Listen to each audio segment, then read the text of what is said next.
Hello, good morning, everyone. Happy Monday to all, and I hope everyone is doing great. Um, Nasa huling days na lang po tayo sa month of May, no? At sadyabang napakabilis po ng panahon. Parang kailan lang po na nagme-May 1 and right now, we are now on our last few more days before the month of May matatapos, no? So, few more days from now, June 1 na po. Alam niyo po, I really love beginnings. No, I really love first day of the month, first month of the year, and the reason why I like beginnings is because it gives us a chance, no, another chance to cope up, another chance na to do better. It gives us a new chance na pwede nating gawin ang mga bagay-bagay na hindi po natin nagawa on the previous months po or mga previous days. So I really love beginnings. So it doesn't really matter if May is about to end. Anyway, June is about to begin. Okay? So, if ever po, meron pa po kayong mga last minute po na mga follow-ups to your respective prospects, either for client or possible na magiging business partner nyo po rito, remind them, no? Malay po natin, baka they will have a quick decision making and they will be able to come up with a better and much more exciting decision doon po sa property na in-offer nyo po. Okay? So, catch up lang po, no? Catch up lang po. Anyway, tuloy-tuloy po ang mga schedules po natin all throughout the week. Later tonight at 8 o'clock, meron po tayong uh, learning session. It's a training night, no? It should be handled by Miss Novelin, no less than. Then tomorrow, we will have our recruitment seminar at 8 p.m. via Zoom. Wednesday at 2 p.m. Then Thursday at 8 o'clock also via Zoom. Okay, then the rest of the week, meron po tayo yung mga usual po natin na mga face-to-face na mga schedule. Friday po sa opisina, sa Danau City po, sa headquarters natin, all across. Butuan, Cagayan, Dumaguete, Bacolod. On Fridays, they all have their uh, weekend schedule for recruitment or accreditation seminars. Okay, then eventually we will be announcing our set of schedule for the month of June. Okay, so congratulations sa mga nakabenta for this month. Congratulations din po for those who strive so much, no, exerted their effort to be able to make their first inquiry, their first tripping, and a lot of those things that you are doing actually, hindi po sayang lahat yan. Everything ay meron po yung patutunguhan, everything po ay may resulta po yan one day. Para po tayong nagtatanim po dito, no? You just simply plant, you don't see the process, but eventually magkakaroon po tayo ng harvest. Basta tuloy-tuloy lang po ang pagtatanim po natin every single day. Yun lang naman po ang yun lang naman po ang pinakasekreto natin dito. You just have to keep on planting. And by the way, if you are already watching with me right now, nandiyan na po kayo. Ayusin ko lang tong kwelyo ko kasi parang tabingi, no? Ayusin ko lang yung kwelyo ko. But anyway, if you are already there, can I make a little request if you could share it to your respective teams, groups, para po they will be able to join with us. They will be able to catch up with us. And of course, kasi learning session to walang masasayang po nito. Okay? So tonight or today or ano bang oras dyan? I think it's almost 6 no? Um, my topic for today, I entitled it actually Leadership Equals Result. No, yun po yung pag-uusapan po natin. Alam niyo po, marami pong nagtatanong sa akin dito kung ano ba yung negosyo ko talaga. Now, at the first glance, ang papasok sa isipan ko is actually, yung negosyo is ang real estate. Pero nung tinatansya ko talaga, yung real estate is the product that I am selling. Yun pala yung produkto na binibenta ko, yung real estate project, yung real estate property, yun po yung product. Nasa real estate industry po tayo as to product is concerned sa binebenta po natin. On the other hand, tinitingnan ko yung personal. Yung personal ko po, ano ba talaga yung mission ko? Ano ba talaga yung negosyo ko? I am into developing people. I am into developing people to become leaders just like you. And that's exactly the reason why, right from the very beginning, si DPPI po has always been in the business of building people and changing lives. And that's exactly our business, my business, each and everyone's business. Now, we are here to develop each and every one of you to become leaders in the industry. Pero bakit nga ba? Bakit nga ba importante ang isang leadership? Alam nyo, as what John Maxwell have said, everything rises and fall on leadership. Ibig sabihin, napakasimple ho. Pwedeng mag-succeed tayo because of leadership. Pwede rin tayong babagsak because of leadership. A lot of things really had happened with good leadership. A lot also of bad things that will happen because of leadership. Either way, my point is very simple. The leadership role is very crucial. In our case, we are looking at for the success journey. It is very important, it is very crucial that you will be able to exercise the leadership skills, potential, leadership capacity, capability in all of its totality. Dapat ho, ma-exercise po natin yan. It is because that would be your main ingredient, your main baon patungo po sa journey toward success. Okay? So ngayon, hindi ko na po ito patatagalin. I will dive into the topic right away and talk about leadership. Okay? Now, as the title has says, no, leadership equals result. I want you to think, no, as I discuss this, I want you to think, ano po yung mga bagay-bagay na nagkaresulta dahil sa leadership na ginawa mo? Or dahil sa leadership na in-exercise mo sa organization mo? Think of things na nangyari because pinakita mo ang leadership role mo.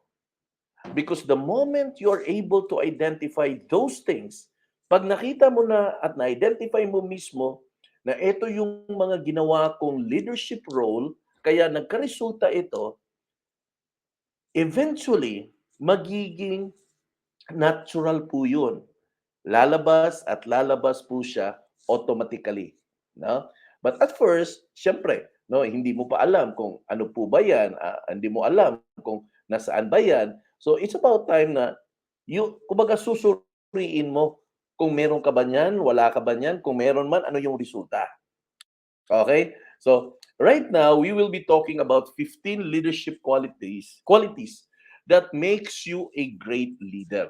Ito guys, hindi naman itong 15 na to, hindi naman to all in all eh. Kumbaga, hindi lang ito. It's just, these are just the things that I have identified on my leadership journey, in the entire leadership journey that I had. Okay? Now, let's begin. Vision and purpose. If you remember earlier, and if you remember the time that you first came into the business, or if you remember the first time you attended training, or probably a recruitment seminar, or accreditation seminar as we call it, maririnig nyo po yung vision ng company. Tama po ba? Okay. The reason why we tell you as early as that about the vision of the company, it's because this is our corporate goal. Corporate goal, ibig sabihin, para sa atin po lahat yan. This is where I want the company to go. And this is what I want the company to become. That's the reason why I always cast the vision for all of us. Okay? Nagka-cast talaga tayo ng vision. Vision will give us the direction that we need. Okay?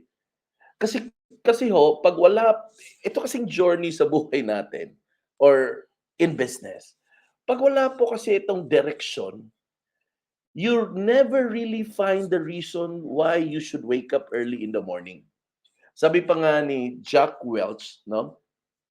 Good business leaders create a vision, articulate the vision, passionately own the vision, and relentlessly drive it to completion.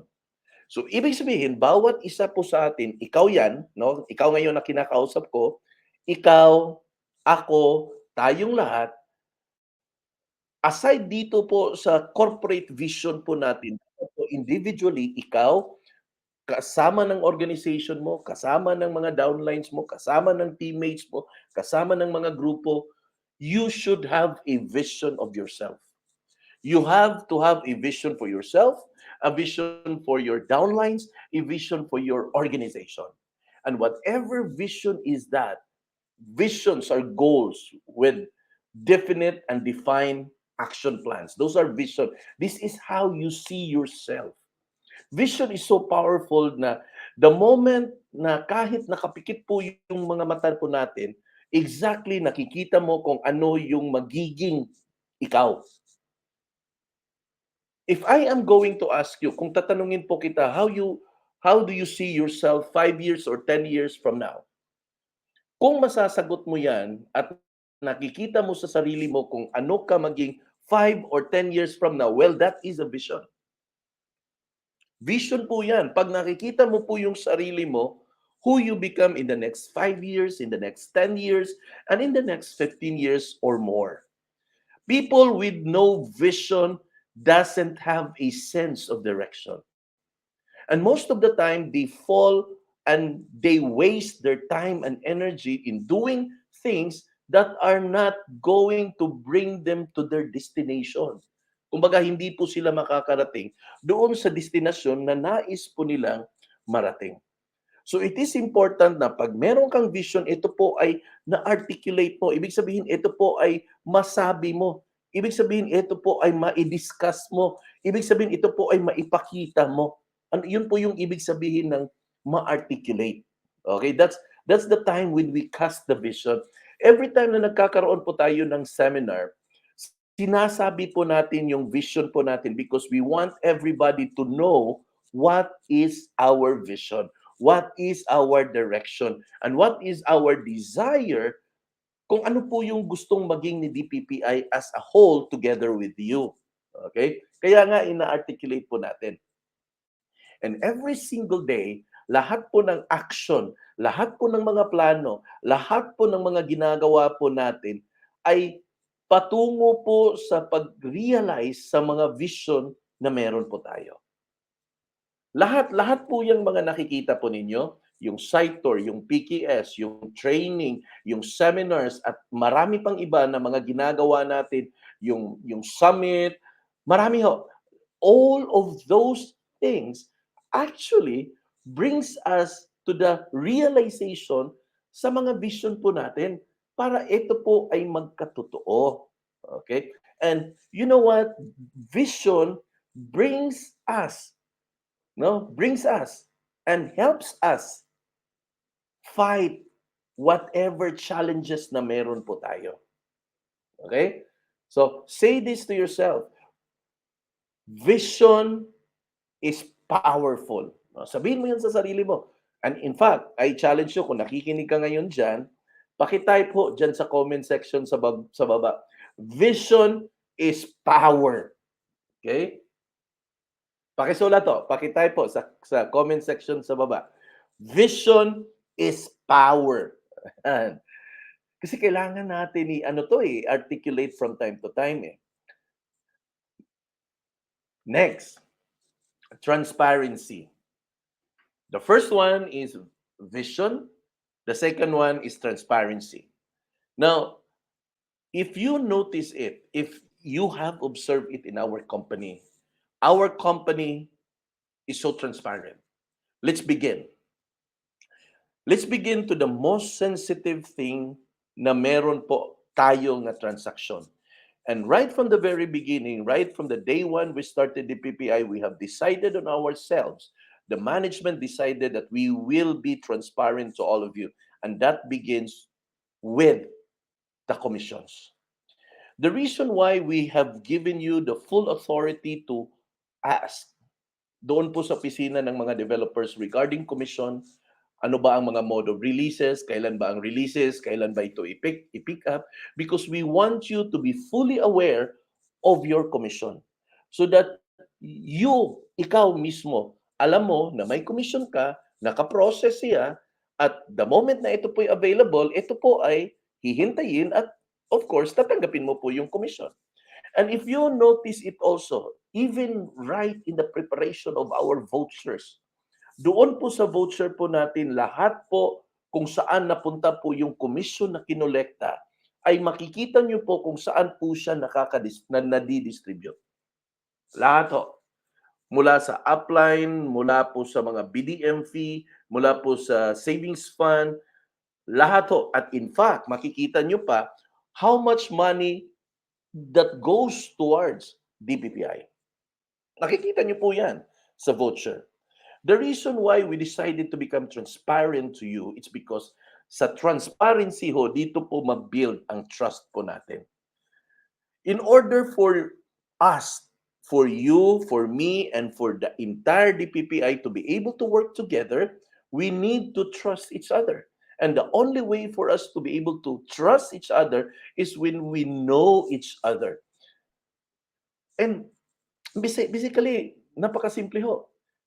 It is totally impossible na you will trust someone na hindi mo kilala. You've got to know the person before you are really going to trust the person. And that's why we begin to the most sensitive part of our relationship. And that is actually with regards to the commission. Instead of hiding information, you should openly share it with the team. Ito po yung pinaka-reason why I always encourage our consultants, our managers, our supervisors, or anybody na meron na po silang mga downlines na to have a regular meeting. So, hindi naman po kailangan talaga every day. You can have once a month meeting because it is important that you are able to align yourself. When you align yourself, it builds trust. When trust is built, it creates a better relationship.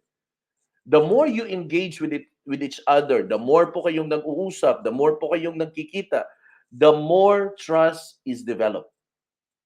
And in fact, when there are challenges, when there are problems, when there are crises that comes along the way, each and everyone will be able to give a high quality solutions to every problem. And you know what? I always understand and I always believe that in spite of our differences, we will be able to align better if we are transparent with one another. Okay? That's the reason why it is very crucial, it is very important here in the PPI. We are not just in business here. We are a family here. And family trusts each other. Family cares for one another. Ganun po ang kultura natin dito po sa DPPI. Okay? The third one, it's humility. Now, I'll be honest with you. Ito po ay napakahirap, ang humility. Alam mo, there is a thin line between being humble and being prideful. Napaka-thin line lang po. And sometimes we thought that being humble already, sometimes nagko-cross na po siya doon sa path of being prideful. It takes a lot of humility to accept when we are wrong. And most often than not, I developed that here in the PPI. That even I am the president and the CEO of this company, there are moments that I really have to say sorry when it is needed the most. And if it is really my fault.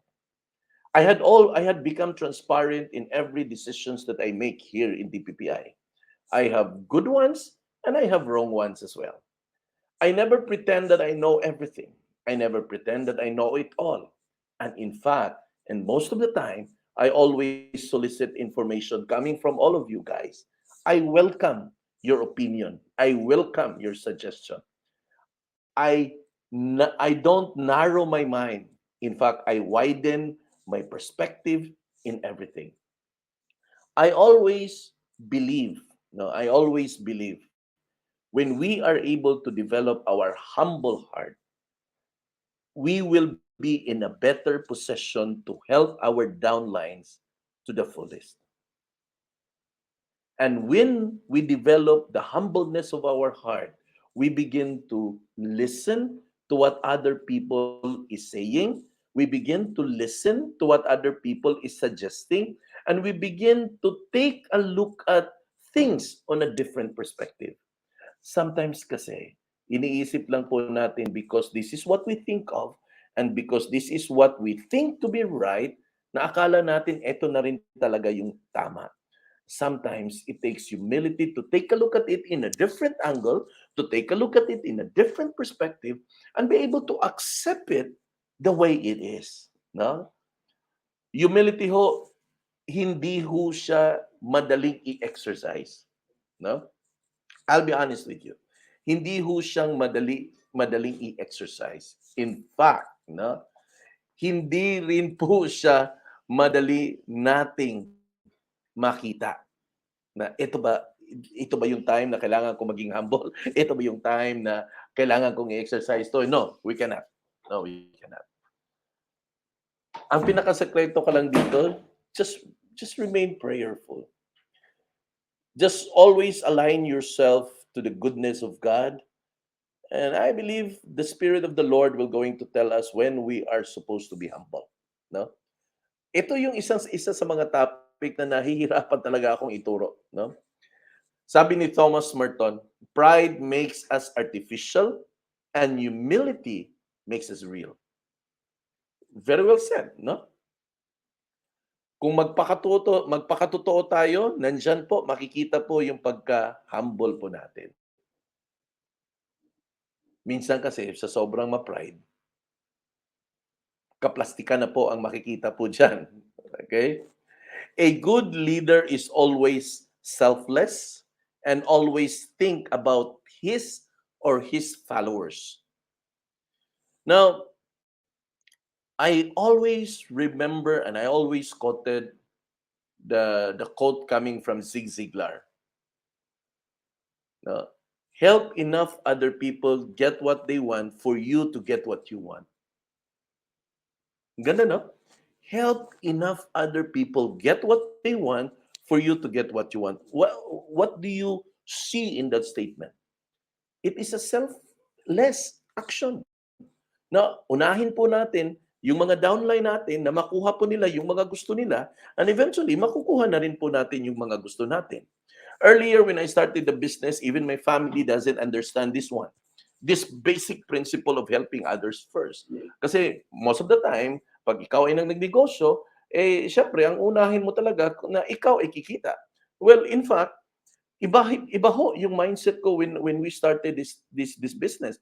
When Juliet and I started this business, our mindset first is to make you earn. And the moment you are going to earn, the moment you're going to start selling, the moment you're going to receive your commissions, and the moment your life that will be transformed here, the moment you will be able to see the changes in you, eventually DPPI gets what he wants. It may take time, but I believe DPPI gets what he wants. And that is the same also when you have your downline. When you have your downline, when you help your downline knows everything about the business, yes, medyo nakakapagod at first. Yes, medyo minsan kumbaga naiinip tayo kasi ang tagal bago sila matuto, ang tagal bago sila makabenta. But mind you, the moment na mag-spend time lang tayo na ibigay natin ang lahat ng mga pwede nating ibigay sa kanila para matuto sila sa negosyo na to, one day, they will be able to sell, to build, and to earn. And that one day will come, will cause your promotion from supervisor, manager, and all the way to the consultant level. It may take time, but it is a sure win for this one. Number 4, emotional intelligence. No? Dati kasi, when we talk about intelligence, ang meron lang po tayo is IQ. Now, I'm not discounting the fact na importante po na magkaroon din po tayo ng education. Because this is also parameters in terms of our learning. But right now, I have seen a lot of successful people na hindi naman sila ganun katalino when they were in their academic years, but they have displayed a strong emotional quotient. Now, hindi ho lahat magaling dito. Even ako po, pumapalpak po ako dito. In short, bagsak din po ako dito sa emotional intelligence. Okay, ha? Kahit ako mismo, bagsak din po ako sa areas na yan. Hindi ho madali yan. Now, here are some of the reason why a leader should be emotionally intelligent. Okay, number one, you need to learn to manage your emotions effectively. Ito po yung gusto kong makita po talaga lahat natin, no? Bawat isa po sa atin. Na the moment po na we are going to interact with other people, always put it in our mind. No? Ilagay po natin ito sa isipan po natin. Bawat isa po sa atin dito sa DPPI ay meron pong differences in terms of upbringing. Okay. Iba-iba po yung environment na kinalakihan po natin. Iba-iba rin po yung pagpapalaki ng mga parents po natin. Therefore, may kanya-kanya po tayong mga character na na-develop all throughout. Always remember na kahit nga magkapatid, may kakaibang mga karakter po ang bawat isa po sa kanila. I want you to think it objectively. I want you to be able to manage that kind of emotion. Okay. Dito ho, you will be mixed with people na masungit, matampuhin, maldita, maldito. You will be mixed with people na minsan deadma lang. And these are people na in our organization. There will also be people na madaling matuto. There will also be people na medyo loading din. But somehow we've got to accept that there is diversity in our organization. Second, better social awareness. In the world we are living in right now, wherein all of us are socially connected, especially sa pagdating po dito sa social media, we are already, I think, in a better understanding na dapat maintindihan po natin ang mga individual behavior ng bawat isa po sa atin dito sa negosyo natin. And the more we understand doon sa social behavior ng bawat isa sa atin dito, the more we are prepared to whatever things that might probably hurt us. Okay? Kasi naintindihan mo eh. Ay, ito si matampuhin yan. So, anything that you are going to do, you will be conscious and cautious enough sa pag-handle mo sa kanya kasi alam mo namang matampuhin siya. Ito naman si ay naku, napakamaritis naman ng tao na to. So the moment ikaw ay makipag-usap sa tao na to, you will be a little bit cautious as well. Kasi alam mo naman na may pagkamaritis yan. O, di ba? So in short, you will be able to handle perfectly.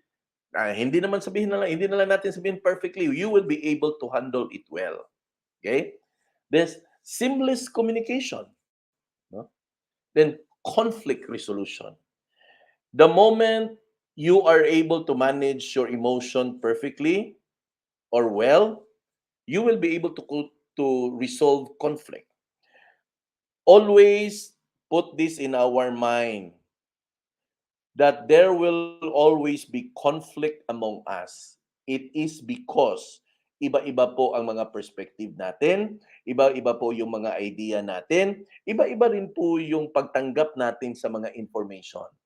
Minsan ho, the reason why madali po tayong mag-react on a certain things, on a certain issues, on a certain statement, or a certain shot, it is because iba-iba po ang pagtanggap natin sa mga messages. Okay?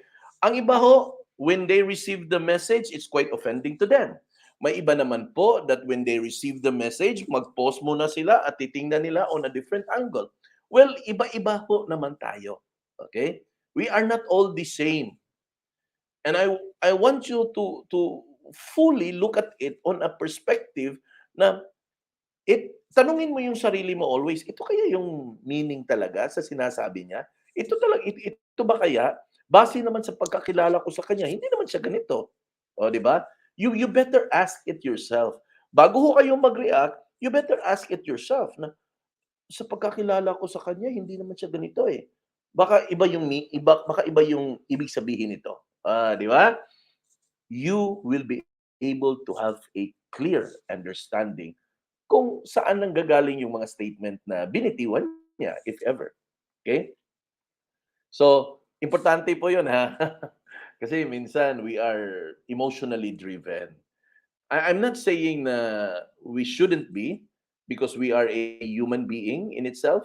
But I believe na when we use much of our emotion, especially in the areas of business, dito po sa negosyo natin, there will always be things na hindi ho magiging maganda ang outcome because of the emotion of the emotions na meron ka.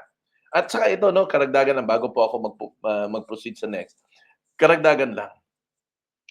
Kung pairalin mo dito yung emotion, you will never be able to accomplish the task. One very good example. Let us say, for example, you have a scheduled seminar. Ikaw, alam mo na ikaw ay may responsibilidad ka sa seminar na yan. Alam mo na ikaw yung magiging speaker for that seminar. Then, all of a sudden, medyo na-hurt ka. Medyo na-hurt ka. And because na-hurt ka, for whatever reason is that, na-hurt ka, ang gagawin mo na respond, ay, na-hurt ako, hindi na lang ako pupunta doon, hindi na lang ako magse-seminar. That's the usual thing ng mga response natin. We tend to destroy what we build because tayo ay nasaktan. O, di ba? Ay, minsan, na-criticize niya ako, hindi na ako mag-a-attend ng mga meetings. We have characters like that. Ay, ayaw ko siyang makasama sa meeting, ayaw ko siyang makita sa meeting, hindi ako mag-a-attend ng seminar kasi nandyan siya. Well, this is what I am gonna ask you. Everything that we are doing here in our business, this is not about your conflicts. This is not about your frustrations. This is not about your hurt. This is about the goodness na pwedeng maibigay po natin sa mga downlines natin. And you are doing an injustice na sinali mo pa sa hurt mo yung mga downlines mo. Na instead, you are able to take care of them. You left them out with no parents, no, parang orphan, kasi na-hurt ka, kasi nagtampo ka, kasi feeling mo you're not part of it already. No, I want you to know, we are all part of this. Kasama ko po kayo.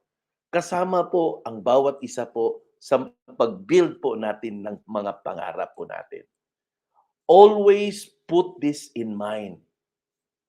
No one is perfect and never will be a person that will be perfect. And the reason why we gather in here together as one DPPI, as one family, it's because we all fight for our dreams together. And we are here in order to make that dream into a reality. Okay? Next is resilience. Ang resilience, so this is the capacity to recover quickly from difficulty. Alam mo, itong resiliency na to, nasubok po ito on the time na nagkaroon po tayo ng COVID, if you remember it. When we were locked down during the COVID time, it was a test of our resiliency. And during that time, we were caught off guard because wala namang ready, wala namang handa bawat isa sa atin. And ultimately, we've got to respond differently, and we've got to think outside of the box, and we've got to view things from different perspectives. Kasi sabi ko pa nga, hindi naman talaga tayo handa with regards to COVID. But congratulations to each and every one of us. DPPI was able to respond to COVID with aggressiveness. Ganun po tayo ka-resilient. Para sa akin po, being resilient is finding solutions in every problem. And that is very important for a leader to take a look at onto the possibility of looking for the solution rather than being part of the problem. Now, if you think of yourself being a leader, always put this in mind, no? I always say this, but pag importante po 'yan, sinasabi ko talaga put this in your mind. Dalawang bagay lang po ang tao. It's either you're part of the problem and you are part of the solution.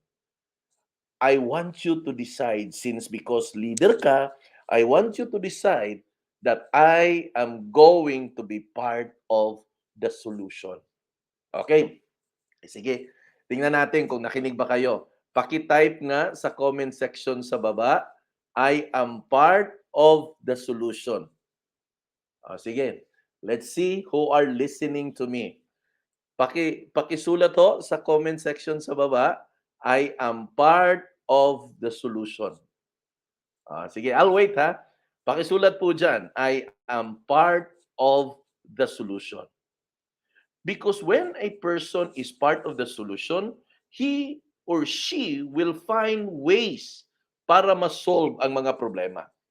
He or she will make it happen. Okay? He will make it happen. He will not accept no for an answer, but he is going to ask himself, there has to be a better way of doing this. Or there has to be a better way to solve this. Marami kasi sa atin, we magnify the problem. Pinapalaki po natin yung problema. And the more pinapalaki po natin ang problema, the more po lumiliit yung solution. At pag the more lumiliit po ang solution, the more nyo po hindi makikita ang solution. And that is exactly why I always tell you this. Always decide. If ever meron pong problema, always decide that I am part of the solution. Okay? O sige na, nako ang iba hindi nag-type ng I am part of the solution. Siguro part of the part of the problem kayo. Gusto niyo part of the problem? No. We will never be able to move forward if you are not going to decide to be part of the solution. Alam niyo po, every response sa isang leader, hindi po yan dinidesisyonan niya right from the time na meron pong problema. Nag-decide po siya long before na if in case there would be problem na darating po sa atin, sa buhay, sa negosyo, sa personal, sa family, you will be able to say to yourself that I will be part of the solution. Ganun po, no? Okay, doon po sa hindi po napakinggan kanina, decide in yourself that you will be part of the solution. So kung nakapag-decide po kayo na part of the solution po kayo, please po paki-type sa comment section sa baba, I am part of the solution. Yan. Fear holds us back in fighting difficult moments in our life.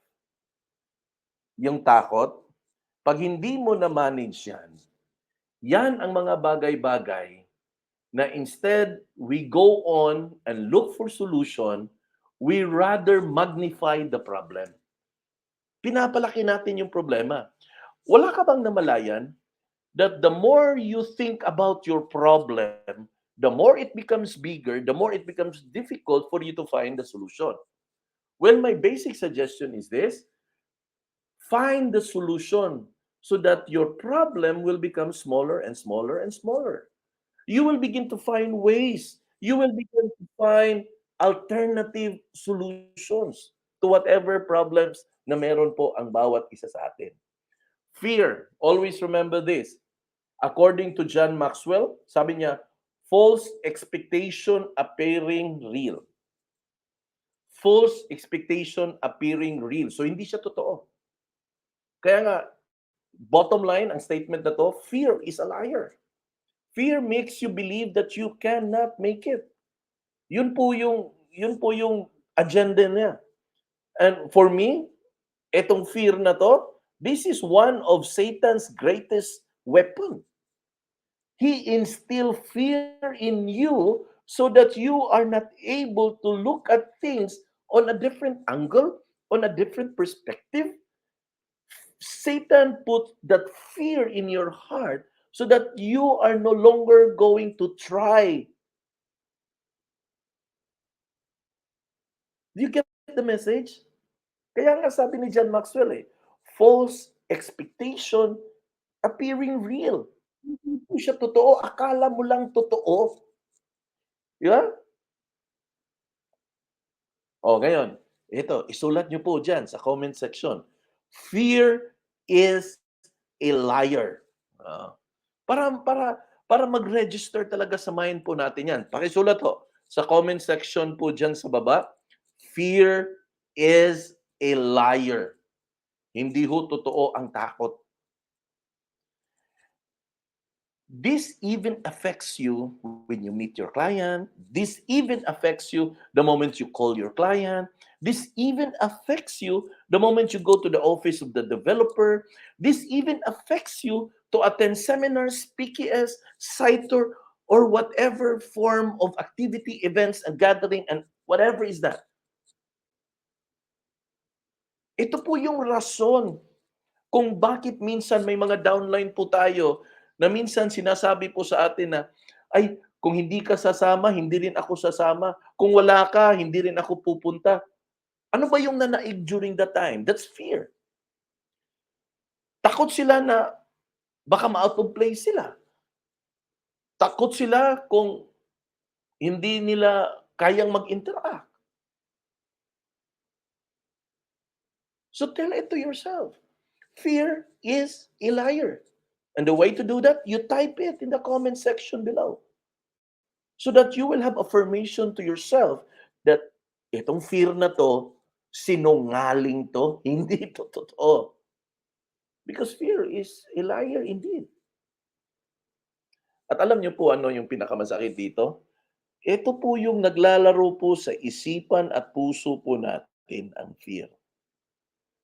And the moment fear is playing our thoughts and our emotions, ito sinasakyan po to ni Satan. So that the more we believe that we will never be able to accomplish anything. So the more napapalpak po tayo. Okay. Number 6, honesty. Sabi nila, wala na daw honest today. Ako, I move to disagree. There are still good people out there. And I believe honesty is something that we no longer talk about nowadays. Para bang, if you are honest, you are different. When we were young, we are called to be honest by our parents. Para bang, before, when we were young, para bang takot na takot. Ako personally, takot na takot ako sa papa ko na hindi ako magsabi ng totoo.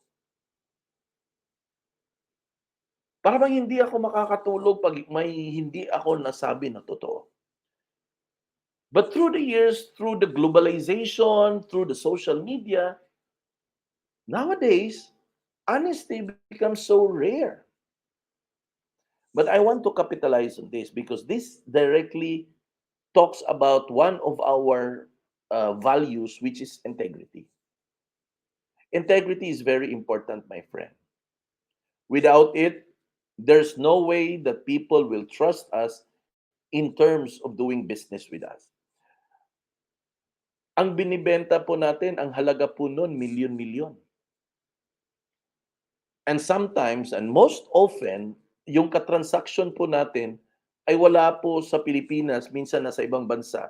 That the only thing na nakikita nila sa property na binibenta mo ay yung mga picture-picture.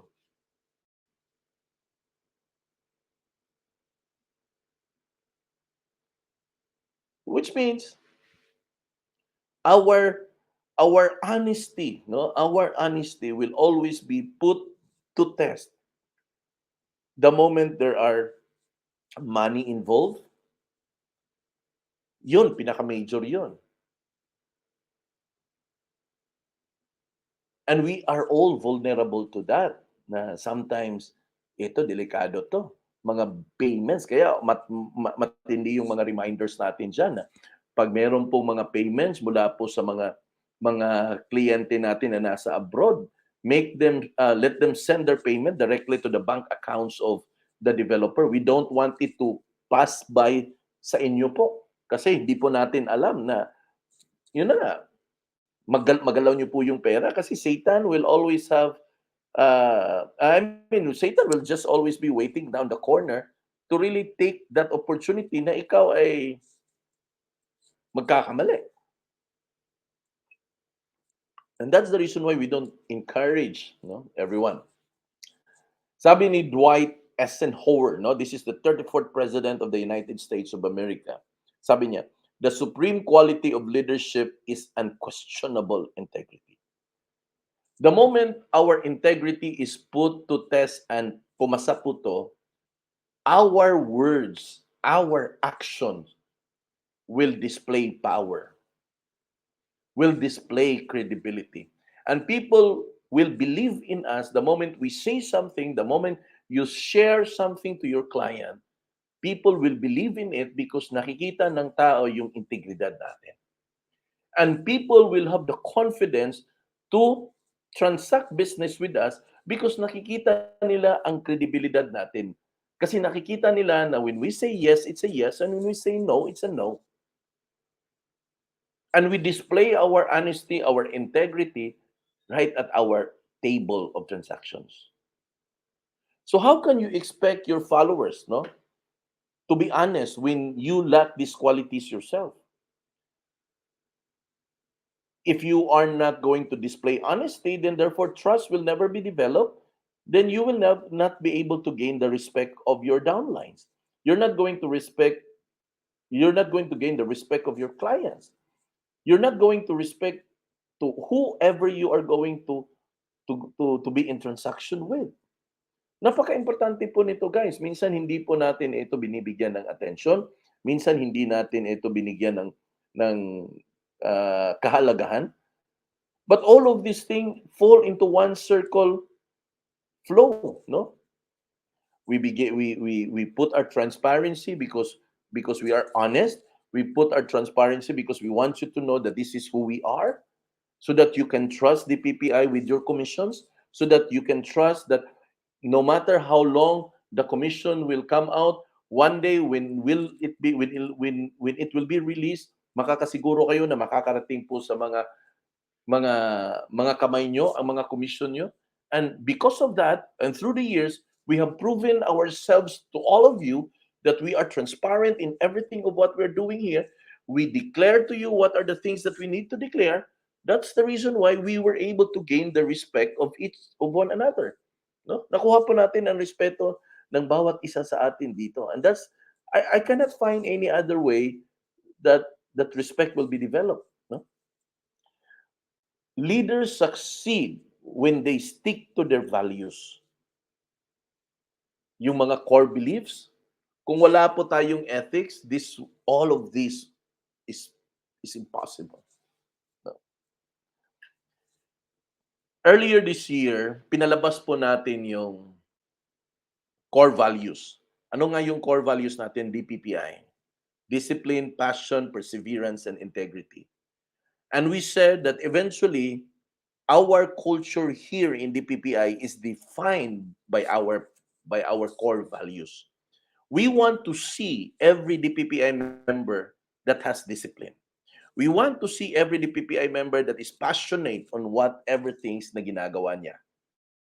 At we want to see that every DPPI member ay perseverance. At above all, gusto nating makita ng bawat isa na mga member natin dito ay may unquestionable integrity. Kumbaga, kung itong mga characteristic na to, disiplina, perseverance, passion, and integrity, makikita sa isang tao, ultimately, ang tao na nasa labas ng DPPI, makikita niya, ay, Yang tao na yan, sure ako, taga-DPPI yan. Kasi ayan oh, disiplinado, ayan oh, 'di ba? Pag etong mga values na 'to makikita ng mga tao na nasa labas ng kumpanya, isa lang po ang ibig sabihin, we were able to define who we are in terms of the values na in-exercise natin at eventually nagiging kultura siya na kung merong bagong person na papasok dito sa DPPI, mahahawa po siya sa kultura na meron tayo. Sa Bisaya pa, matakdan sa kultura na meron tayo. When there are new members of DPPI, mahawa siya sa pagkakaroon ng disiplina, mahawa ang bagong member, uh, na sa passion, sa perseverance, and integrity.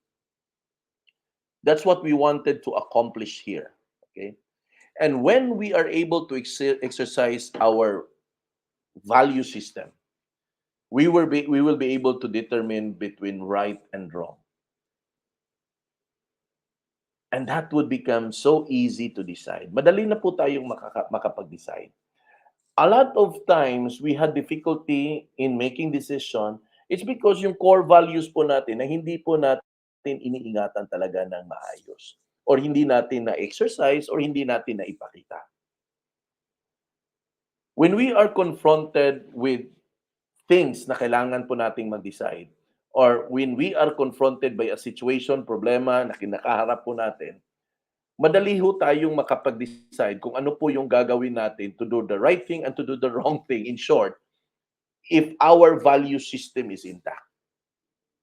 And that is exactly the reason why we campaign so much with our core values so that we want you to be ready. Kayo mismo na nasa field, kayo mismo na parating nakikipag-usap sa mga downline, kayo mismo na parati po nakikipag-usap sa mga kliyente natin, we want you to be ready that when you are confronted with this kind of situation, you know what to do because you know to do the right thing and you know to say no to the wrong thing. So mas madali na po kayong makapag-decide, no? Number 7, dapat meron po tayong the I can attitude. Hindi po yung I can't. I can attitude. Ito po yung nagdi-display ng confidence. Now, hindi nyo ba alam na itong utak natin is programmed to say no? Itong mind natin. Itong utak natin, this is programmed to say no to whatever things na makikita, maririnig. Bakit? Because itong utak po natin, within the 24 hours period na meron po tayo, bawat isa sa atin, di ba? Bawat isa sa atin, meron po tayong 24 hours a day, tama? We hear more of negative than positive.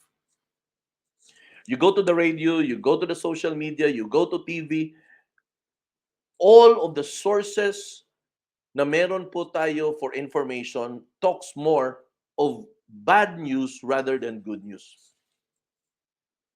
That's the reason why newspaper will not sell if it mean to sell good news.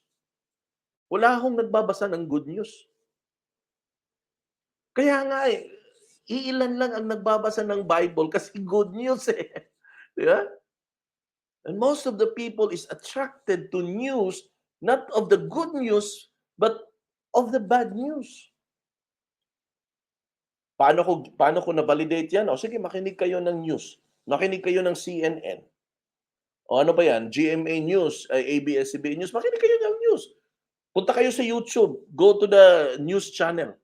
You listen to it. I tell you, there are more negative in there. There are more bad news than good news. Nobody dares. No? Nobody dares to promote good news. Kasi hindi bibenta ang good news eh. So that's exactly the reason why sinabi ko na itong utak natin is trained to receive negativity. But this time, I want you to deliberately make a decision that starting today, I wanna have an I can attitude. Okay? O sige, para alam ko na naririnig mo ako, paki-type po sa comment section sa baba, I can attitude. I can attitude. Because I can is an attitude, no? O pakisulat to dyan. I can attitude. So that you can affirm it to yourself that starting today, I want to have an I can attitude. Sulat niyo po dyan, I can attitude.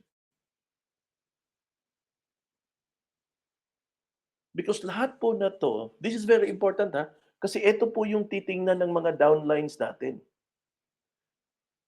Ito po yung titingnan ng bawat isa sa mga nire-recruit niyo po. And that's exactly, ito nga po yung always kong sinasabi. Kasi marami akong tinatanong kung ano ba yung problema? Ano ba yung problema sa downline mo or sa organization mo?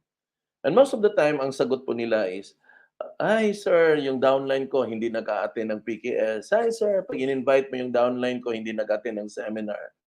Alam mo ano yung sagot ko for those answers?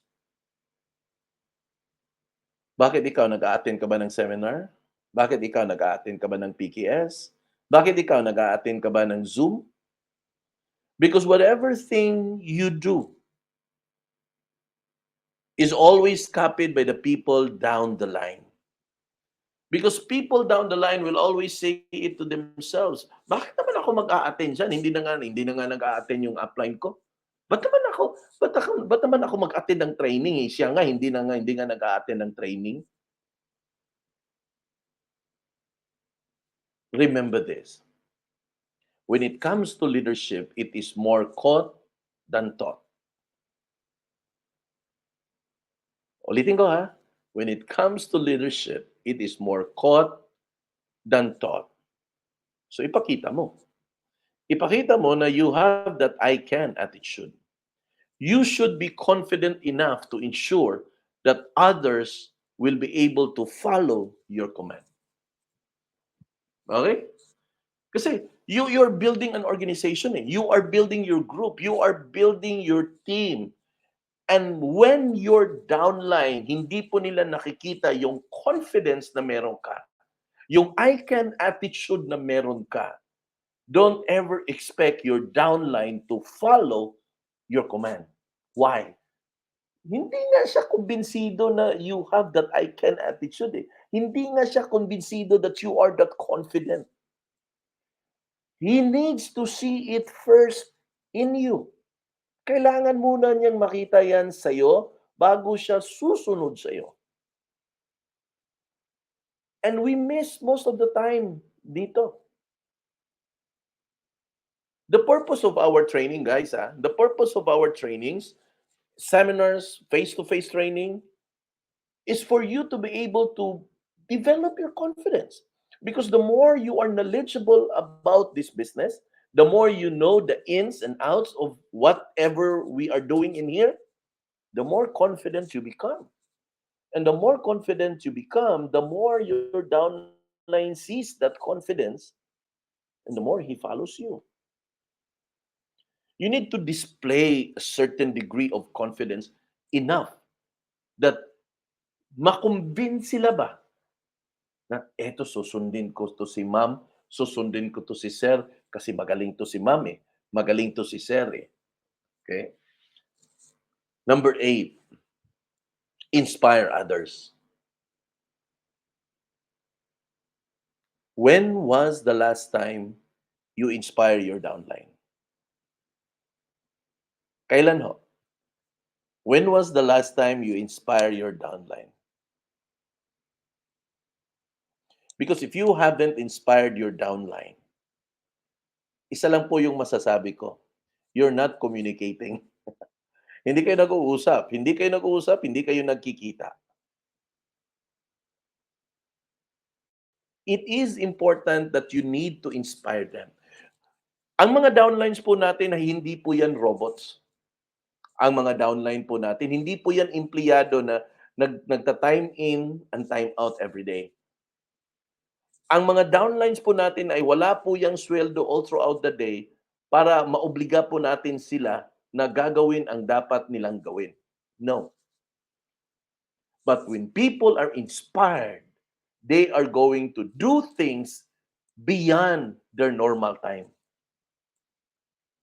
Ulitin ko ha. When people are inspired, they are going to do things beyond their normal time.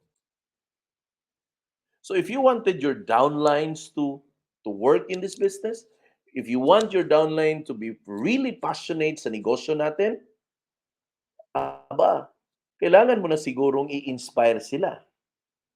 When they are inspired of what you do, that's why they will follow you. Kung inspirado sila, susundin ka nila.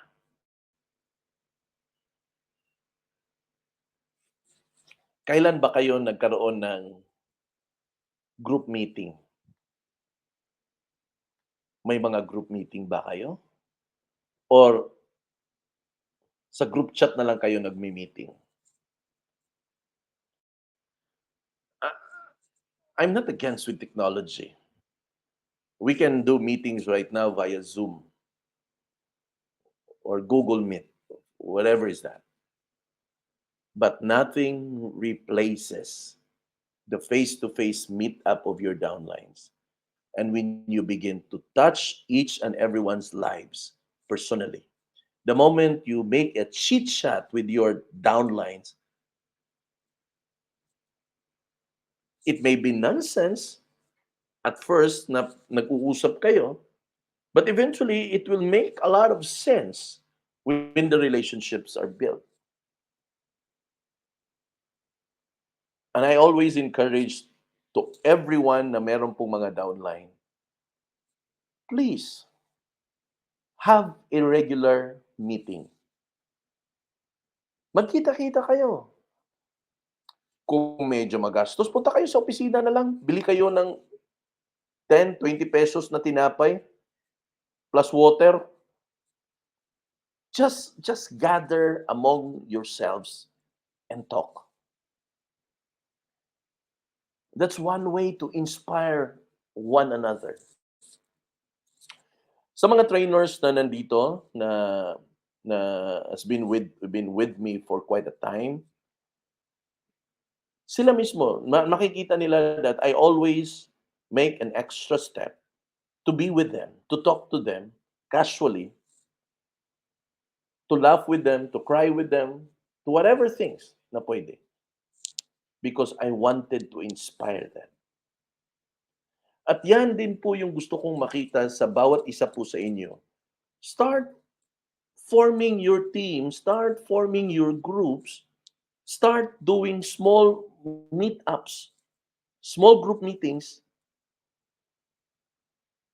And this is where inspirations comes in. According to John Quincy Adams, no, ito po yung the 6th President of the United States of America, sabi niya, if your actions inspire others to dream more, learn more, do more, and become more, then you are a leader. Ganda ng statement, no, ni Sir John Quincy Adams, the 6th President of the United States of America. Again, I'll quote. If your actions inspire others to dream more, to learn more, do more, and become more, you are a leader. Now, if you are in the leadership journey right now, and if you wanted to become a leader, because leadership, hindi po to nangyayari lang. Ito po ay kailangan pagdidesisyonan. Kailangan mo pong mag-decide na you wanted to become a leader. Because if you don't make a decision that you wanted to become a leader, it will never happen. So everything begins with a decision. So if you have decided today to become a leader in this business, Type in the comment section below, I am a leader. Yan. Yan. Type mo. You type it in the comment section below. I am a leader. In typing it, you are affirming it sa sarili mo na gusto mong maging isang leader.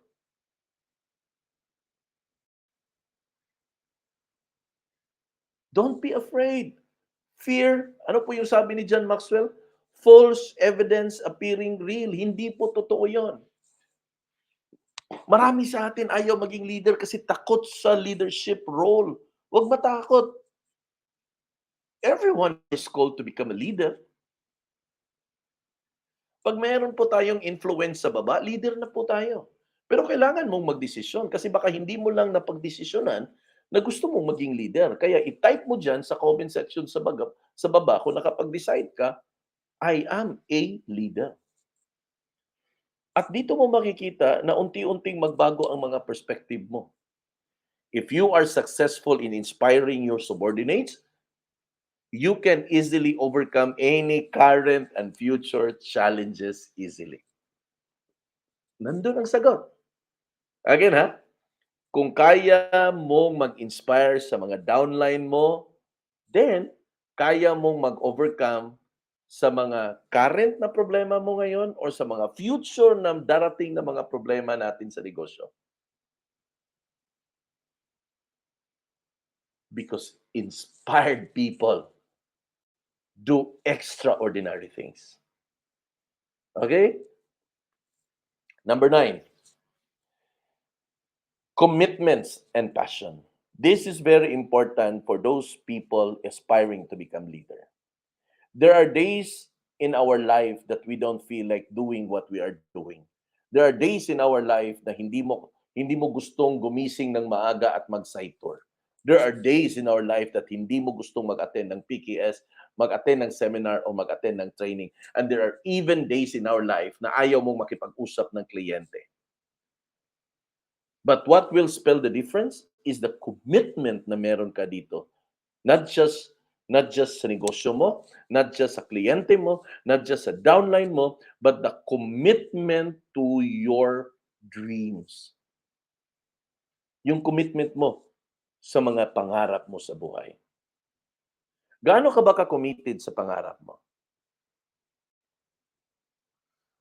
Or hinahayaan mo lang na ang pangarap mo na balang araw ay magkatotoo? Ang pangarap ho, hindi ho yan basta-basta na malalaglag po mula po sa kalangitan. Ang mga pangarap po natin sa buhay ay mangyayari at magkatotoo lamang kung ito po ay gagawan po natin ng mga hakbang patungo sa realization ng mga pangarap na yan. But you've got to begin somewhere. And you've got to be committed to whatever things that you are doing. Not unless na maipakita mo ang commitment mo sa negosyo na to, hindi po kayo makakakita ng resulta na nais mong makita. Because itong commitment, ito po yung magbibigay sa iyo ng lakas every single day when you wake up in the morning. And eventually, itong commitment na to will develop to become your passion. Now, if you are listening to me right now, and if you wanted to become successful in this business, type in the comment section below, I am committed. If you are listening to me right now, and I challenge you, and if you indeed wanted to become successful in this business, because leadership is required of you to become successful in this business, then type in the comment section below, I am committed. Because the moment na makapag-decide ka na committed ka dito, kinabukasan ho, mag-iiba po ang mga perspective po natin sa buhay. Kinabukasan, mag-iiba po ang mga pananaw mo sa buhay. Kinabukasan ho, mag-iba po ang mga aksyon na gagawin mo, ang mga pananalita mo, ang mga mentalidad mo, mag-iiba po lahat yan. The moment you become And the moment you decided to become committed. Naalala mo during the time na when you decided to get married, the time that you decided to get married, it wasn't all about emotion. It wasn't all about feelings, but it was bounded on the premise of commitment. That I am going to get married because I am committed to love this person no matter what it takes. Kaya nga, during the wedding, in sickness and in health, maliwanag yun. In good times and bad times, in short. And there are moments in our lives, there are moments in the married life that you don't feel like loving your partner. But that doesn't mean that you are not committed with one another. You are committed. And that is exactly the reason we don't base it on feelings. Ang pinakamaganda kong illustration dito, when Jesus Christ died on the cross. When Jesus Christ died on the cross, when he goes to the cross, he goes there with a decision that he is on a mission to save the world, to save you and me. He endured the pain, he endured the cross, he endured every nail na nakapako sa mga kamay niya because he was able to decide and committed, no? Sinunod niya yung ama at committed dun siya sa mission niya.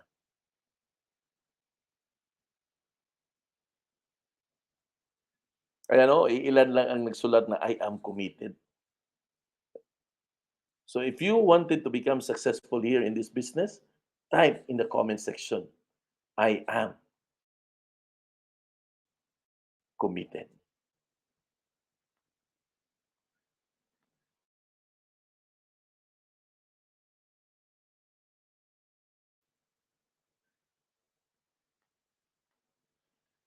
Commitment, no?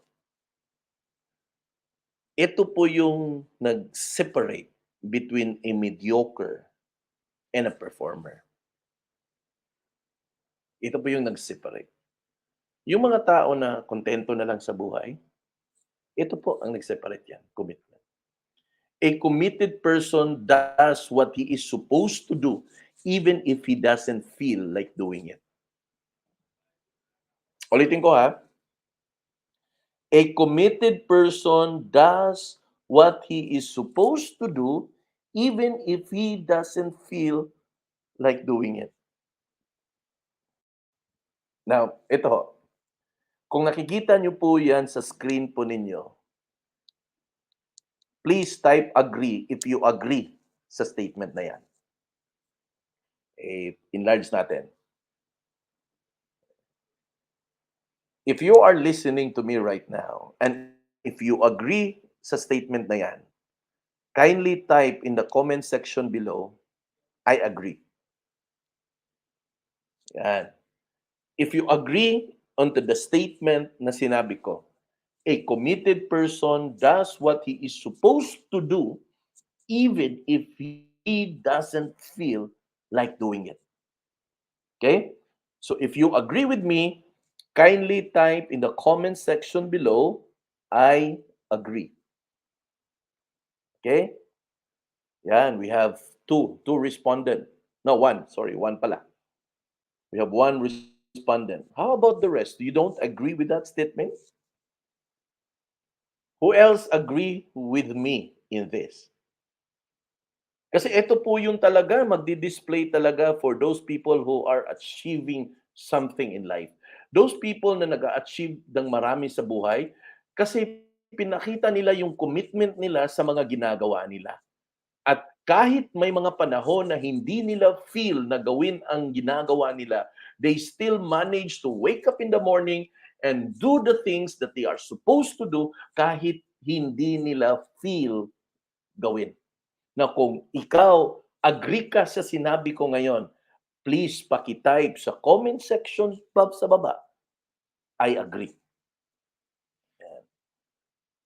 If you agree sa sinabi or sa statement or sa text na pinakita ko po dyan sa screen mo, type in the comment section below, I agree.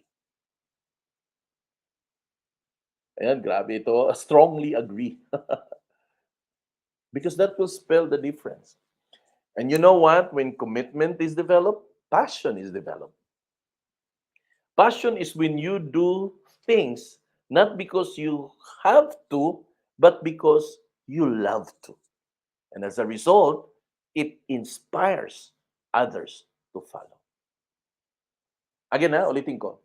Passion is when you do things not because you have to, but because you love to. Yung commitment po, you have to do things even if you don't feel like doing it. But when it translates into passion, you begin to do the things that you don't feel like doing because you love what you are doing na. Di ba? Because you love what you are doing na. That's the time that our passion is displayed. And it started to inspire other people. Number 10, quality of a leader. Decision-making capabilities. It is important for a leader that dapat quick siya mag-decide.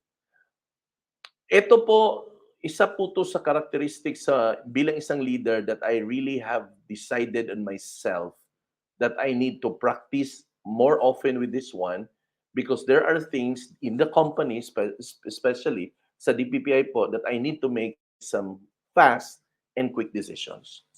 And it is important when you are building an organization that you should be quick in making decisions because ang kalaban niyo po dito is oras. Okay? It is important for a leader to have the right sets of values because hindi po kayo makapag-decide na ganun po kabilis pag hindi po intact yung value system po natin. Kung naalala po ninyo, we put a strong emphasis on our DPPI values. Bakit ho? Because hindi po kasi imposible na eventually you will be facing with decision makings. Sorry. Bawat isa po sa atin dito sa DPPI will eventually face a certain situations that we will be called upon to make decisions. Kung hindi po intact ang value system po natin, we will never be able to come up with the right decision that quick. So, importante po yung values. Now, when we talk about sound decision, ito po yung flow na nais ko pong ipakita po sa inyo. When we talk about sound decision, it begins with, number one, you have a total assessment of the problem. Kasi marami, in building the organization kasi, di ba, ang issue dito, we have different characters, they have different capacities, capabilities. Minsan, iba-iba po yung kapasidad in terms of learning curves. So, when there are certain things that will pop up or problems that may arise, you will actually begin with assessment. You assess the problem. So, you gather all of the things that you will be needing, yung lahat po ng kailangan na, kumbaga, relevant doon sa problem solving process. So, magkakaroon po kayo ng assessment. The moment ma-assess nyo po kung ano po yung problema or ano po yung kailangan mong pagdidesisyonan, you start and begin planning.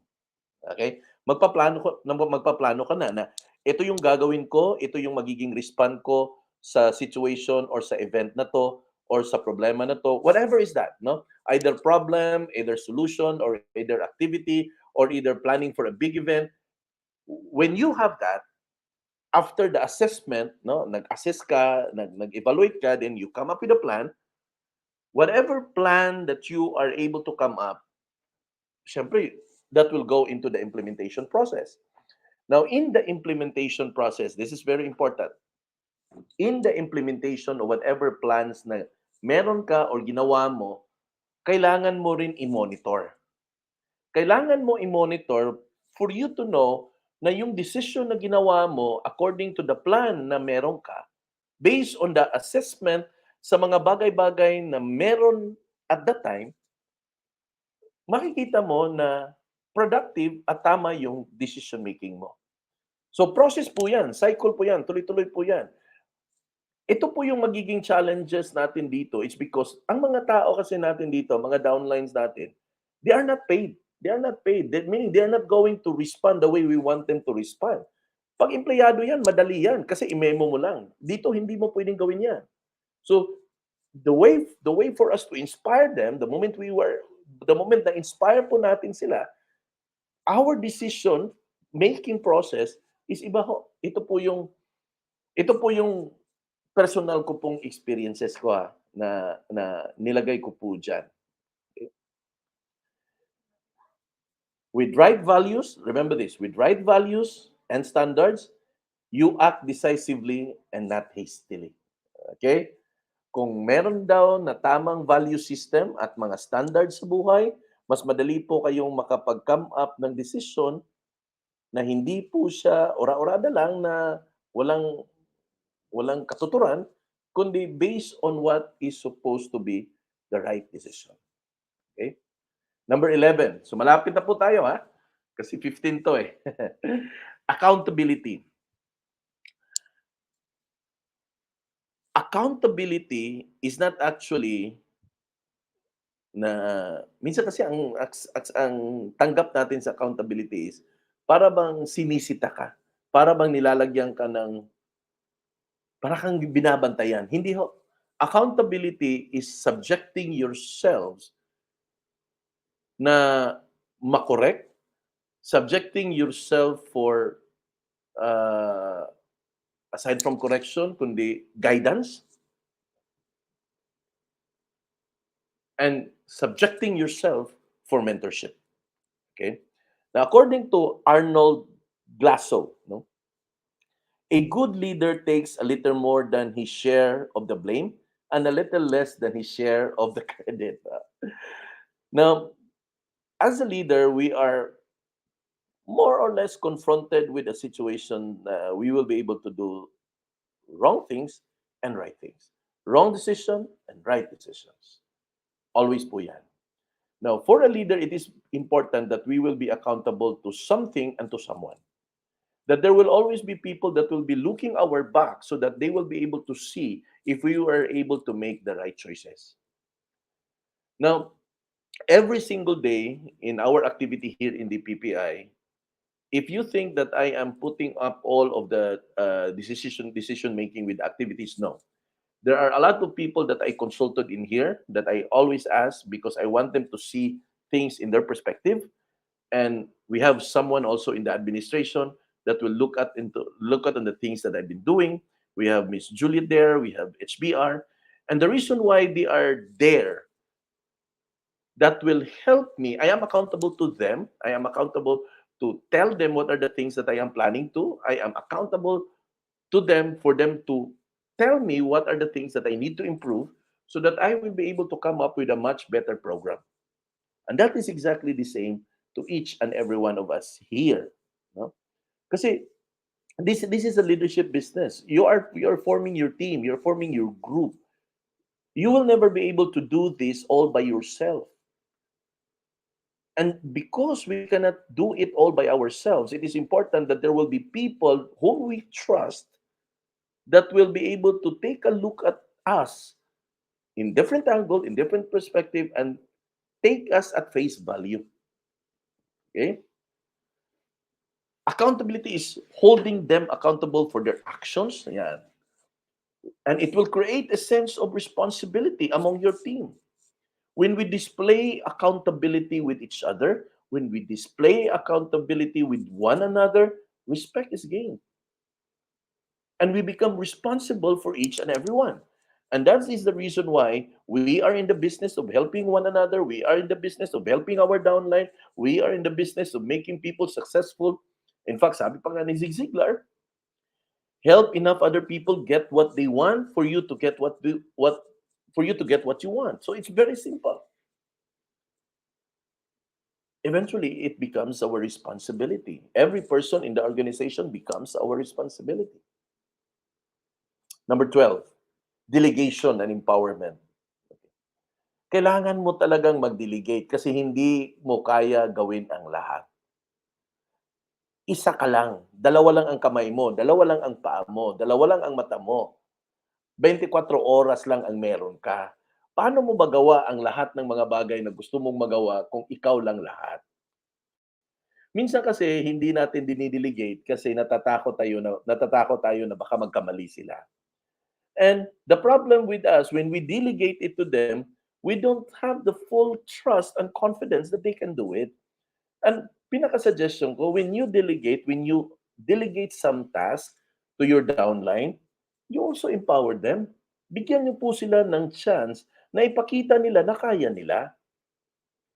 Ang delegation process, hindi ho madali yan. Kasi minsan kasi, we are thinking na baka magkamali sila. Ako po, ito po yung proseso ko. Ito yung pinakita ko, nandyan sa screen po ninyo. Pag ako po ay nag-delegate, ito po yung ginagawa ko. I identify the task kung ano po yung ipapagawa ko. Na kung etong task na to, na ipapagawa ko, ang next na gagawin ko, hahanapin ko ang person na sa tingin ko fit at kayang gawin ang task na ipapagawa ko. Always remember, you cannot just give a task to someone na hindi pala niya kaya at hindi pa siya equipped para gawin ang task na yan. It would be unfair for the person na binigyan mo siya ng task o na things na hindi pa po niya kaya. So, kailangan mo talagang i-provide yon.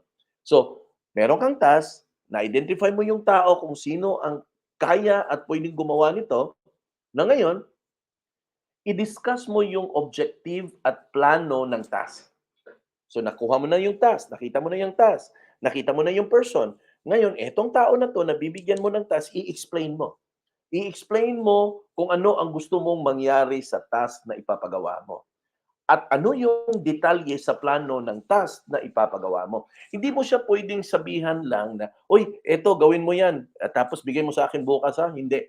When you are able to identify the person, please sit down, discuss the objective at yung plano para makapag-implement siya. While nasa implementation siya, you monitor. I-monitor mo lang siya. Huwag mo siyang diktahan, i-monitor mo lang. In order to check if he was really or he is really doing the process na pinag-usapan nyo. Then, after na ma-accomplish, at yun, nakita mo na minonitor mo, you evaluate and review the result. Give him the chance. Yun po yung empowerment. Give him the chance to put every creativity na meron siya. So yan po yung delegation process. By the way ha, this is my personal process. Kung meron pong nakikinig dyan na mga mga human resource expert, hindi po ako human resource expert ha. I put it here based on my personal process. Okay? Based on my personal process. So, this is very important because we are in an organization kasi na voluntarism. Mga volunteer kasi tayo eh. We're not paid, we're not salaried. So, ito po yung proseso ko. Okay? So, ulitin ko ha, because this is very important. As your organization begins to grow, kailangan po natin mag-delegate ng mga task. So, ano po yung step 1? Identify the task na i-delegate. Okay, so step 1. The moment na identify mo na ang task na i-delegate, go to step 2. Find the right person to do the task. Sa kadami-daming downline na meron ka dyan, sino ba dyan ang kaya at pwede sa task na ipapagawa ko? Okay. Pag na-identify mo na ang tao, sit down kayo. Mag-usap kayo. Ilatag mo yung objective ng task. Okay. Pag nalatag mo yung objective ng task, ipakita mo yung plano. Set clear objectives and of course, lay down the plan. Okay. Ngayon, kung nakita at alam na ng tao doon kung ano yung objective at ano yung plano, makikita din naman doon sa person na ito pala yung kapasidad ko. Ito po yung, kumbaga, in-equip mo siya bago mo siya tinawag. Then, the next step is i-implement niya. I-implement niya ang task na gagawin. Now, while na nasa implementation stage siya, so siyempre, tayo kasi madalas tayo sa mga seminars, mga workshops, site tours and PKS and many more. Pag ito po ay nasa implementation stage siya, huwag mo siyang pakialaman kasi nag-usap na kayo eh. Nag-usap na kayo kung ano yung dapat niyang gawin. Huwag mo siyang pakialaman, ang gagawin mo lang, i-monitor mo lang siya. I-oversee mo siya.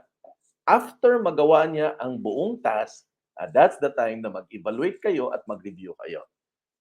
Mag-discuss kayo. Kung ano ba yung, kung meron siyang hindi nagawa doon sa task, i-discuss nyo, evaluate nyo, at paano niya magawa next time. Kung meron siyang kailangan i-improve sa task, then i-inject mo yung mga things that you need to improve. Pag meron naman siyang ginawang tama, of course, you recognize it also. No, hindi rin pwedeng, hindi niya makita na wala siyang ginawang tama. Okay? So, ito po yung delegation process na meron tayo. Okay? Clear ba? Are we able to, nasundan niyo po ba ako? If nasundan niyo po ako, pwede pong pakitype sa comment section sa baba. Yes, nasundan. Para at least alam ko lang. Kasi this is a little bit, maganda to pag face-to-face sana tayo. Yes, okay, thank you. At least, na-affirm lang, no? So, ito po yung magiging outcome. When we delegate, and when we empower people, it will result to achievement of the goal. There will be growth in our organization. Every individual in the organization will have its power. No? Magkakaroon po siya ng access for more learning. And of course, positive po ang magiging mindset po niya. Kasi he was able to do it doon based sa kapasidad na diniligate siya. Number 13. Okay, so malapit na po, no? Creativity and innovation.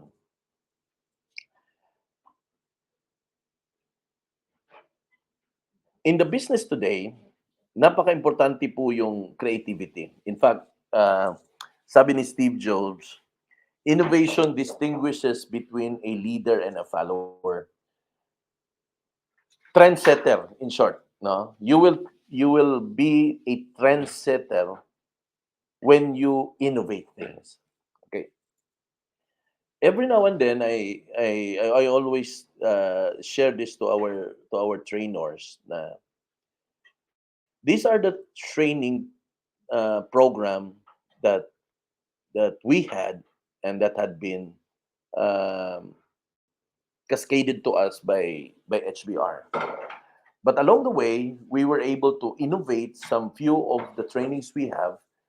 It is because we were able to siguro distinguish the advancement number one in the technology area, and of course the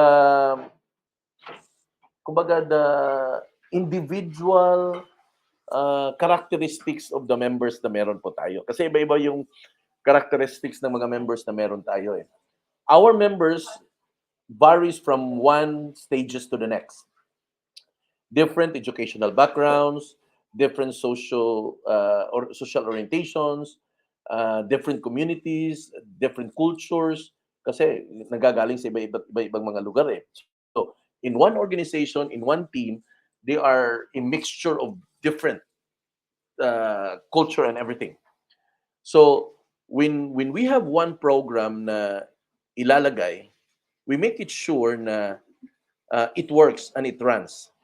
Now, sometimes it runs in a certain place, and there are times that it doesn't work in other place. So this is where innovation comes in. Now, this is where innovation comes in. I'll give you one example. In all other areas, we grow our business in terms of the number of people through seminars and workshop. But there is one model in Bohol na hindi talaga mag-work ang seminars. Ang nag-work sa kanila is the use of a flip chart. They are keen on one-on-one presentation. They are keen on individual meetups in restaurant at whatever. So we cannot bring one model na para sa lahat. Hindi po siya pwede. So when we begin to take a look at it, that it works in that area, and we've seen results sa Bohol in that way, so we improve, no? At in-improve natin yung model na yan, no? So in here, tingnan nyo lang yung mga members, kasi yung mga members natin, every group iba-iba yung ano yung mixture ng organization. So you just have to take a look at whatever things that work, and things that doesn't work. It's not that you throw it out, but you learn and get things from there and apply it with a different way of teaching, way of training, way of developing. Yun po yung innovation na gusto nating makita. And somehow, yung sensitivity kasi natin, importante kasi yan eh. Kasi ang journey kasi natin dito, isa pa, na ang mga downlines natin, ang variety nila is not just in terms of characteristic, but also their age. We have we have we have downlines in every organization na mga seniors na. May mga downline din po tayo na nasa 30s and 40s. May mga downline din po tayo na nasa 20s. And somehow they have different learning curves the moment we approach things. So, minsan nakikita po natin 'yan na when we do our FB ads workshop, may mga naiiwan talaga, yung mga nasa 40s, nasa 50s, maiiwan sila. And that's the reason why, aside from our big workshops, gumawa po tayo ng small group workshop wherein kaya natin silang i-manage at maturuan natin sila one by one. So meron po tayong mga ganon. Because dito po, as a leader, you need to develop itong one of the characteristics, itong empathy, no? The ability to understand and share the feelings of another. You put yourself in other person's shoes. So when you come up with a training program, it's not because that this is the best training program, but when you come up with a training program, ask it yourself na kung etong training program na to ilalagay ko sa isang 40 or 50 years old, does this program works? Kasi sanay tayo na ito yung program, we make it general. No. You have to take a look at it. Kung ito ba ay kaya pa sa 50s, kaya ba sa 40s? And that's exactly the reason why, if makikita ninyo, we have so many program from those people na mga downline natin on the 20s, may mga program din tayo on the 30s, on the 40s, on the 50s, may mga program din po tayo na nasa Pilipinas lang, may program din po tayo for those people na nasa abroad. We have so many programs. Given po yan sa organization po natin that we are a varied organization. No? Minsan, at one time, I was talking to, sino ba yun? Downline yun ni Alan and Rocky. She's good. She's very good. No? She's very good. When I had a one-on-one session with her, it was then that I knew na he was an HR practitioner, so it's very good, really. But somehow it doesn't apply on the organization na meron tayo because of the diversity, no? Because of the diversity, and somehow dito ho medyo iba-iba talaga, no? Iba-iba talaga. So just be sensitive on it. Just put yourself on other people's shoe so that you will be able to come up with a much better learning organization for your team, no? Individual team po, napaka-importante po 'yan. Take a look at in the perspective po dito sa administration, I created a training program for everybody, but at the same time I also look at the ages and everything, no? Tinitingnan ko rin po 'yan. Kasi useless po ang mga training na meron po tayo if it doesn't really work, no? And lastly, ayan, bago po tayo magtatapos, always remember when we take a look at look at things in different perspective, you've got to consider, no? Ito po, you consider their emotions, you consider your judgment, and you also take into other people's perspective. Okay? Ang nasa gitna po niyan, yan po yung putting yourself in other people's shoes. Now, how I wish I could take this topic into face-to-face workshop. But anyway, we will have this one, no? Ito lang, ipapasada ko lang kasi mas better appreciated to when we do our workshop. Okay? I will be first doing this workshop with the leaders on June 29, 30, and July 1. No? That would be exciting. And lastly, number 15 is you should be a good communicator. Now, as a leader, you should be able to communicate whatever things na you plan for the organization. It will be very difficult for you to get the results kung hindi po kayo marunong makipag-communicate. Simply put it, if you are unable to communicate your message effectively para po sa mga team po ninyo, you can never be a good leader to them. So, kailangan ma-communicate mo talaga kasi objective no? Goals, dreams, lahat, instruction, when you delegate, it's all about communication at the same time. Okay? So, thank you no for gracing the time with me here. Although the last few slides actually it is better done through a workshop. Um, Nevertheless, ni-rundown ko na lang para at least magkakaroon po kayo ng idea. But I do have plans when siguro by July or August, I think we're going to come up with more of the leadership workshop. Workshop, no? It's not seminar, it's not training, workshop, no? And we're going to tackle more of this one, the decision-making process, the delegation process, um, lahat to, no? Lahat. And it would be a very good drill for each and every one of you, especially doon po sa mga may groups na, may organization or may mga downlines na. Kasi as the organization grew, it is very important na lahat ho ay ma-develop din po yung mga leadership characteristics po ng bawat isa. Okay?